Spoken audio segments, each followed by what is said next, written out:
Thank you, Marcel, for the very nice introduction. It's a pleasure for me to be here and host this panel today. And as everybody of you know, crypto winter is pairing with a very difficult macro environment at the moment. And mass adoption is one of the key things for the market to further grow. And yeah, before we start, I would like the panelists to ask to introduce yourself. There are two missing at the moment, I guess, right? Okay, one more is coming. So, yeah, Katharina, do you want to start? So I grab a mic and then Yes, just grab a mic and make a short introduction. So very warm welcome from my side, Katharina Gera, CEO and co-founder of Immutable Insight, and we do all kinds of asset management, MiCA readiness, CO2 emissions, everything that has to do with on-chain analytics. Thank you. Christoph? Christoph Hock, head of trading at Union Investment. We are one of the few TradFis presenting here on the crypto conference. Obviously, token economy, digital assets, key topic for us. Thank you so much. Alexander Höppner, I'm CEO of BitMEX. Thank you. Jan? Quick and dirty. My name is Jan Berzek. I was here already on stage this morning. Crypto finance. Yep. That's it. Thank you, Sascha. Sascha Rangunewala, Geschäftsführer von Coinbase Germany. Thank you so much. Yeah, I'm really happy because I think these are incredible experts on the topic, and I'm looking forward to the next 30 minutes. So before we start to dig deeper in the topic of mass adoption, I would like to ask a little broader question, because I think many people ask me about that. And so the crypto market, the stock market, and the crypto market have been very dependent on the interest rates from the interest rate decisions from the Fed. And what do you think in terms of 2023? Is there any possibility or any chance that there will be a decoupling and that the decisions in the crypto market won't be that similar like they are at the moment? Okay, I give it a try. A little bit, sorry for that, a little bit depends. When you look at what is driving currently and the macroeconomic environment that we have, if the war gets more intense and fiscal policy more grabs into flows of money, then the, let's say, fleeing into crypto will increase and you will see a decoupling, which means that we enter into a very, very bad state of the war, which we probably don't want. Hopefully if not. that is not going to happen, then most likely not for next year. Okay, thank you. Any other opinions on that? Happy also to take this question, Sarah. So correlation to risky assets from our perspective clearly will stay as it is.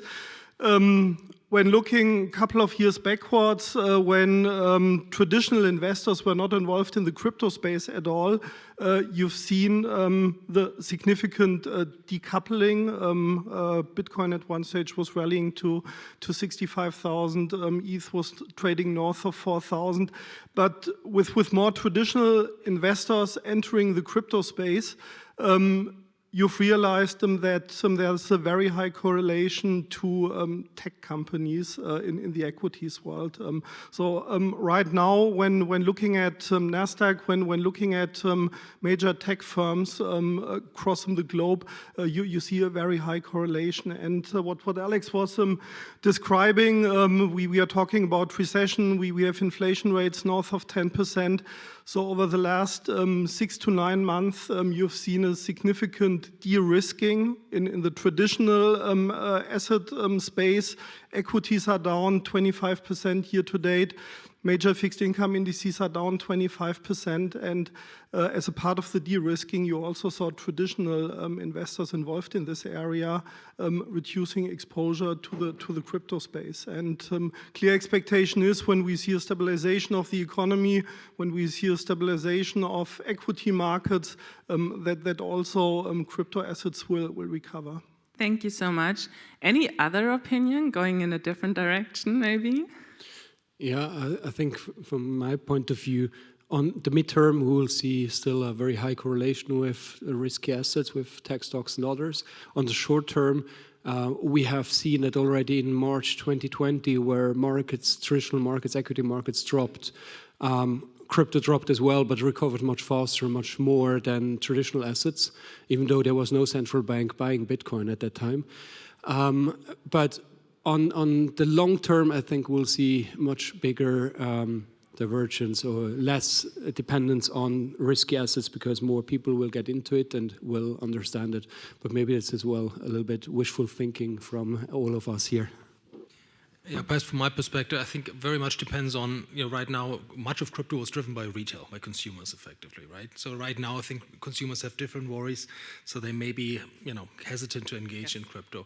Now, I think very much depends on whether this relationship between retail and institutional investors changes or not, and this probably will drive or not drive correlation. I think retail really depends on whether people feel more comfortable, again, investing, also whether there are new use cases that are very more attractive that actually lure a lot of retail flow into the asset class.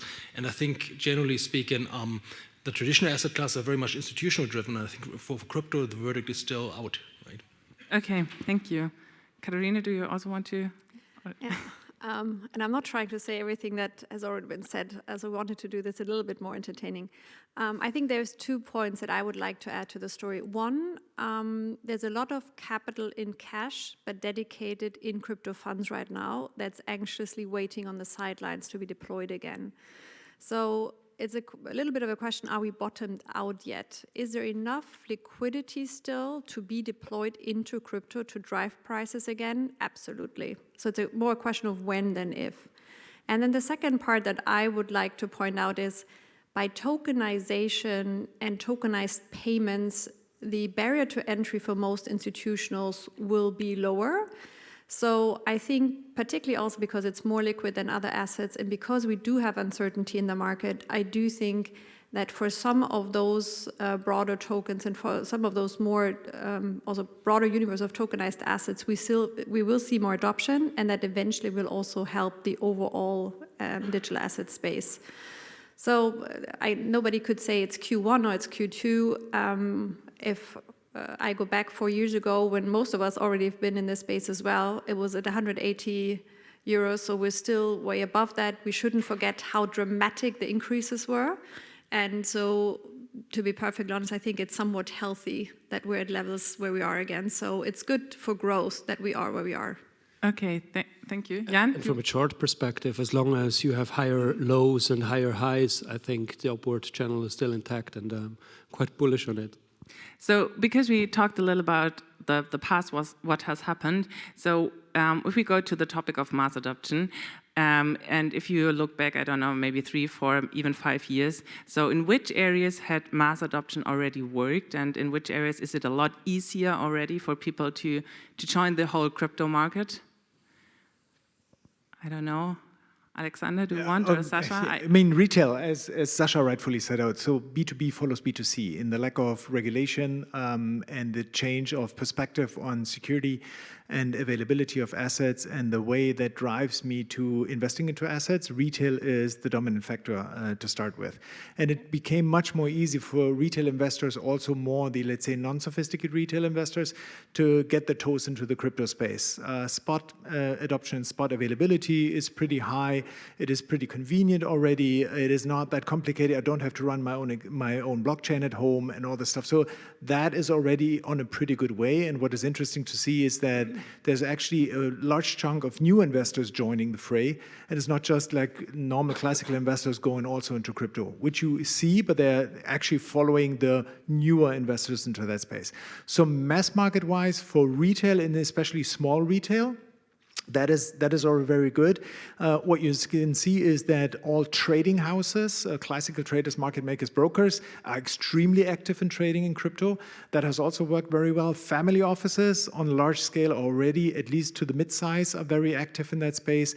And I mean, I don't know a single bank, especially in bear markets, not doubling into this. So from that angle, you might not see it on the scale of the classical financial industry, but for me, it is already there. Okay, thank you. What I think super exciting and interesting is, by the way, that this is probably the only asset class I'm aware of where you first see a retail adoption and then more sophisticated family, ultra high net worth individuals, and then the latest are the institutional investors. Normally it's the other way around, right? And that's just because of Coinbase and BitMEX and many other retail exchanges who made it possible for the normal user to get into this space. Yeah, I think. Katharina, do you want to?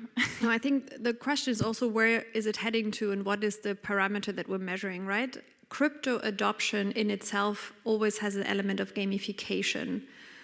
To me, the big case and the determining case has always been the token economy and what drives that. So it's nice that we have this retail-led thing, and I think it helps also to brand and make it cool and everything. But in essence, and excuse my French, it's still chicken shit, right? We're talking about 1 trillion out of an asset management world of several hundred million several hundred trillion. So in essence, we can talk about mass adoption retail all along, and it's nice and it helps the P&L right now, but the big growth case is still tokenization and tokens as a business model. So I do think when you look at the screens here, you have JP Morgan, you have BNP. 2 years ago, none of those were here. So of course, institutions are looking at it, and we need to stop thinking that Bitcoin prices are the indicators of adoption. It's just bullshit. I think it's a really good point, Katharina, you made when looking at global market cap of crypto assets, we are still slightly below $1 trillion. So as of this morning, we've been at $980 billion.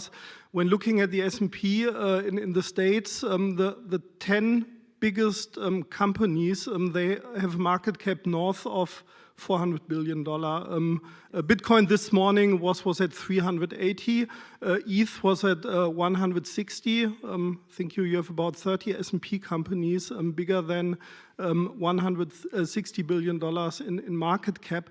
So therefore, also from a union investment perspective, for us, the topic is not crypto itself. That's where we see currently for fund solutions very little demand, especially literally more or less nothing from institutional investors. But the key topic, as Philip was also alluding in the keynote speech, the key topic is about token economy. How can we create efficiencies by making use of the infrastructure with DLT blockchain? And the second key topic is digital assets. So when talking about digital assets with a token as a wrapper, we will have a humongous increase in terms of tradable assets going forward. So looking 5-10 years down the road, the investable universe for us as union investment will increase significantly, especially when looking into the ESG area. You can imagine that you take a wind park, you make use of a token as a wrapper and distribute these products to our investors. So therefore, the key topic is not the 980 billion market cap crypto itself, but token economy and digital assets will be a key theme, disruptive topic for the coming years. Okay. Honestly, for me, the driver is not so much whether it's 900 billion or a trillion or 10 trillion. The key drivers for me, what do we have now? Short to 8 billion people. That's mass market adoption. And when we see how many retail investors are interested in crypto, and especially in Germany, where we're not really a capital market society, there's much more interest in actually tokenized assets and crypto than in classical stocks. And when I look at the younger generations, the push is much more, coming from gamification and all the stuff, but it's much more and stronger into that one. So we will see mass market adoption not necessarily from this institutional view of how much is the global trading volume, but it's more like who's using that infrastructure. And in 5, maybe not 5 years, but in 10 years, this conference will not be about blockchain, because nobody will care. This is the underlying infrastructure. We'll talk about other things because that's the standard then. Why do you think that the interest, or maybe the others as well, the interest is so much higher in those crypto things, put it that way, than in normal stock topics or stock market? Well, just an easy example. What's the standard stock portfolio? It's $5,000 US. Who can afford $5,000 US? So it's because you Not have a lot of very people. small... Yeah, I can invest with $5. Buy Porsche with $5. It's not possible. possible. Buy Daimler with $5. Not possible. Buy Bitcoin with $5. No problem. Okay. And it's much easier. I mean, onboarding on these apps is what, 3 minutes. Onboarding on a bank is what, 2 weeks, and physical meetings. So the easiness and the comfort of using the infrastructure will drive the adoption, and that will, at the second stage, translate then to huge volumes. So the big question is now, when do you launch tokenized stocks? And you? I would not reveal these type of plans. I'm also not sure this is really the biggest innovation potential there is. And, you know, I hear both sides, and I actually can sympathize with both sides. You know, clearly there will be a larger institutional pie. Many assets will be unlocked. But at the same time, I'm also, you know, we have more than 100 million consumers right now on our platform, right? And we have aspirations to expand it to 1 billion. And much of that will be also driven by gamification and digital assets effectively. And the question is whether they are, you know, really of interest for institutional customers, yes or no. So I can see both markets really growing. And I think digital assets as such is just a totally new asset class, even beyond classical crypto, as we know that today. And just the conversion with your metaverse, games, et cetera, will create new economic opportunities. Right? So in this regard, I would not only limit it to, yes, we take all the assets we have today and we put a token wrapper around it, but I would say there's also a lot of innovation potential still to be unlocked. Understand. But do you want? Yes. We also wanted to make this a little bit fun. I completely understand that it isn't as dumb as just taking what you have and you put a digital Tupperware around it, but we need to do that one step in order to explore how we make it smarter. And I think the real beauty is once we have the Google of the tokens, once we have a business model that's purely token-based because there are other tokens, that's, I think, the breakthrough moment, and that's the aspiration we want, because I think eventually you can't just be more efficient. That's always nice, but it doesn't really move the needle. So I think if you recognize a homepage could do more than paper, and a token can do so much more than a homepage, and it can self-regulate, and it can self-report, and it can create a value on its own, then is when we have, I think, also the emergence of the token economy as a justifiable, original, value-adding asset class. I think one of the key, you will see that I'm a big advocate of tokens itself. One key theme is also the topic of fractionalization. I think it was you, Alex, mentioning that it's not possible to invest €5 into what was it, Siemens or BASF shares. When looking into the States, platforms like Robinhood, they exactly offer you the service that you can buy also fractions of shares. When looking at the success story of meme stocks with retail investors in the US, there was a humongous explosion of volume. This came also due to the fact that A, these were kind of penny stocks, and B, you were able to invest in fractions of these shares.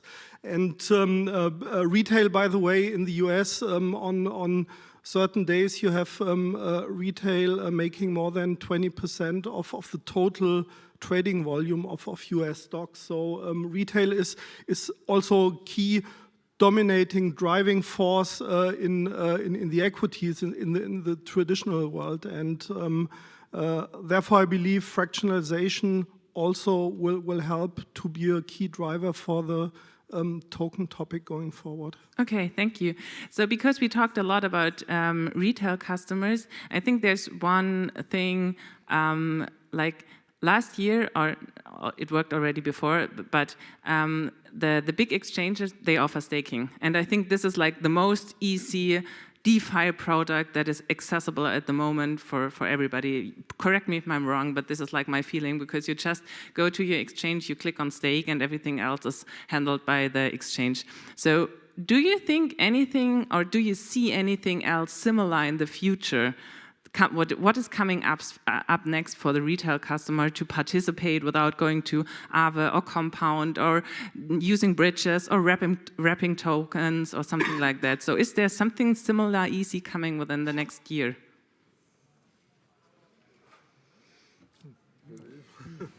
I actually would stumble across the fact that I wouldn't necessarily say staking is part of DeFi. I would always say staking is part of investing in the blockchain infrastructure as the new digital infrastructure.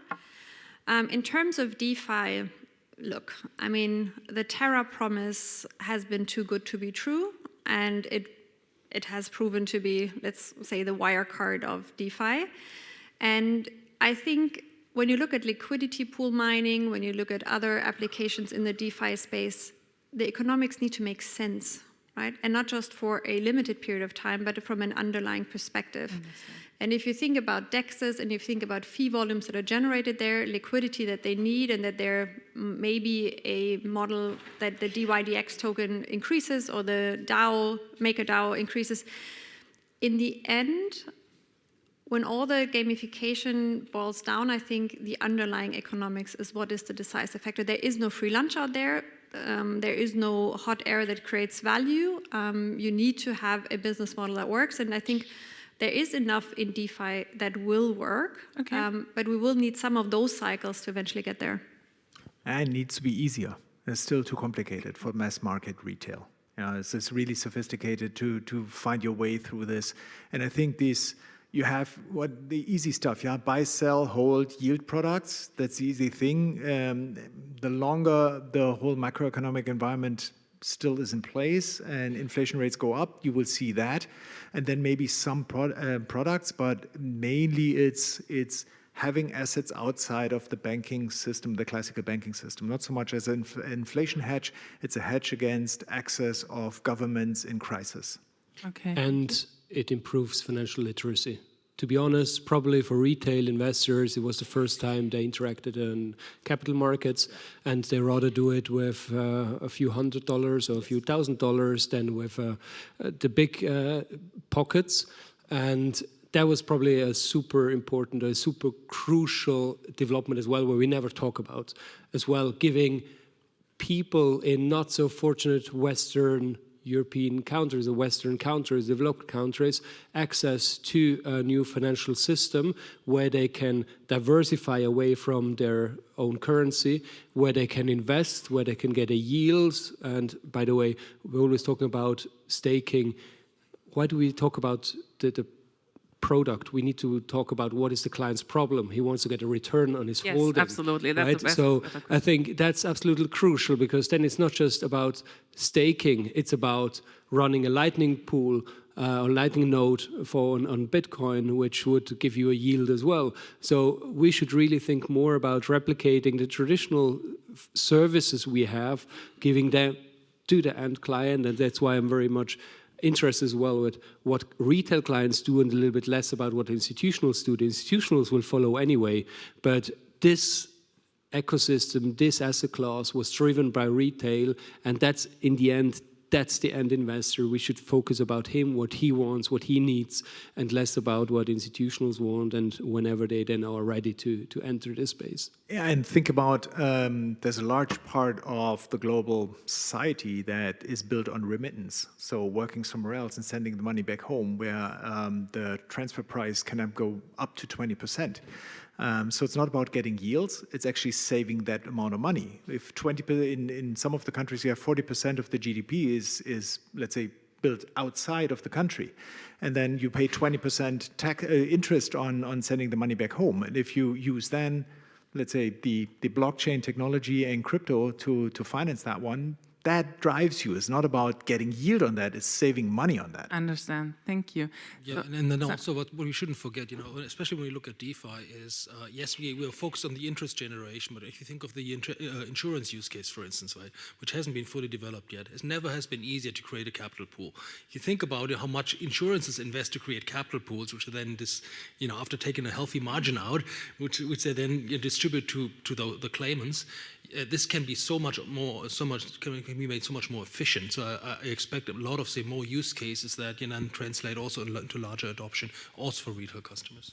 Well, Alex, regarding remittances, very often people say, yeah, but Bitcoin is way too volatile to use it. I wouldn't say just to transfer it, it's volatile, especially when you're in a country like Venezuela, where you have, or Turkey, for example, as well, who has like 80% inflation this year. This is one thing, but what as well is super kind of exciting is the whole stablecoin development, right? With USDC, USDT, I can now transfer US dollars across the world, around the world, 24/7, almost instantly. If I do that with the banks, it will take me a lot of time and a lot of fees. Please. I'm going to pull them out of the retail bubble again. I think let's look at what's happening in Europe right now. With the markets and crypto assets regulation, aka MiCA, we now have 14 months counting down backwards to a stable regulatory framework within the European Union. I think we need to take a moment to recognize and anticipate what that will mean, because we've talked also a lot in these panels about we need more regulatory certainty. Well, if we like that type of regulation or not, it is there, and now we know what we need to do. So I do think when we think about the institutional adoption, about the clarity that it now has, and yes, it has taken a very broad scope in terms of what is a crypto asset and what needs to be licensed, but at least we know now. We know we need the CASP license, we know we need the CO2 emissions, we know we need the transfer funds rules. Now it's clear, and now all the big budgets and the legal compliance and risk departments of the asset managers and banks know what to do and what to look out for. So I think that part of uncertainty that is going out will help tremendously to open up, and I think that will also, create additional market demand. It's the only single global macro hedge that you have. If you're a German pension fund, you're big on European bonds, you are big on European equities, maybe you have a little bit of private equity, maybe you have a little bit of private debt, but in essence, you have a bulk risk Europe. That's a particularly nasty bulk risk to have for the next 3 to 5 years. So I do think there is a validity in portfolio allocations of institutionals to go into that space, to recognize the growth opportunity, to recognize what it does in terms of diversification.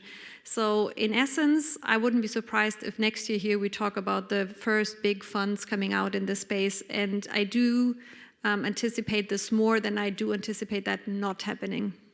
Thank you so much. I think that's a key element Katharina mentioned, regulation and the trust of investors in markets. So again, when looking into my role as head of trading, in the traditional asset world, we have a fiduciary obligation for investors.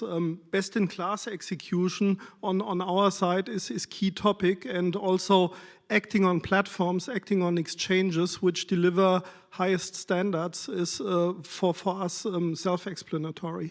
And therefore regulation, and we will get it with MiCA in 23-24, regulation in the crypto world was one missing piece from our perspective. So in one of the presentations this morning, we were talking about market abuse regulation, which is a key element in the traditional finance industry. We haven't had it 10, 15 years ago, and today's trading in crypto, from time to time, you have the impression there's a bit too much of Wild West and not the protection of retail investors, and also governance of exchanges. When talking about outages, whenever there's an outage at Deutsche Börse or at Euronext, we have in-depth discussions with senior management of these exchanges the day following, asking how do they assure us that these type of events doesn't happen anymore. And there's not just a plain tweet, we are sorry, we are down, but your assets are safe. And then a couple of hours later, we are back up and running again. Thank you. Therefore, regulation, clearly key missing piece right now, and extremely helpful for these type of assets. Thank you. So we have 1 minute left. Jan, I think you wanted to say something? Or is it like very urgent, very short answer? No, just was thinking about your statement about Deutsche Börse, and as we're now part of Deutsche Börse, if I should jump in and say something about it. If the fragmentation of marketplaces from Börse Frankfurt, etc., to more dark pools was a right development, and I'm not sure if regulation always goes in the right direction. And especially given that this technology is so nascent and still developing so fast, I think regulators will have a hard time to develop the right frameworks. It's much more about ourselves the key players in this industry to have proper corporate governance, to apply same standards to this new technology as a class as in the traditional world, and not go crazy and wild west about it. I think this has changed. We see a lot of more traditional, more serious players, more professional players, people who come from the traditional world and know how to run an exchange, run now a crypto firm. So this is really like, this is happening, and I wouldn't be so much concerned just about regulations. I think regulation is a framework, yes, but it's much more about what we do with it. Thank you so much. I think our time is up. Maybe one very last short question. Always close positive, but nevertheless, is there anything we really need to take care about, any threat that might be coming in the future where we really should have with eye open, think about what might come or what might be dangerous for the whole market? If you're not long Bitcoin, you're short future. Okay, thank you. Any last opinion on the question or any last thoughts? We are in a highly disruptive world with Web 3.0. There are lots of opportunities, and it would be wise to be on the topics, to grab the opportunities, and not to stay outside. Thank you. Katharina? Create more value for clients than hot air. Yeah, that's important. Look at the defense case. If you're not part of it, you will be out of business. Okay. Sasha? Nothing else? Oh, no, I think this only if you like. You don't need. I'm sorry. Generally, I think we all wouldn't be here if we didn't believe in the future, right? So, thank you so much. And I hand over to Marcel. Thank you so much.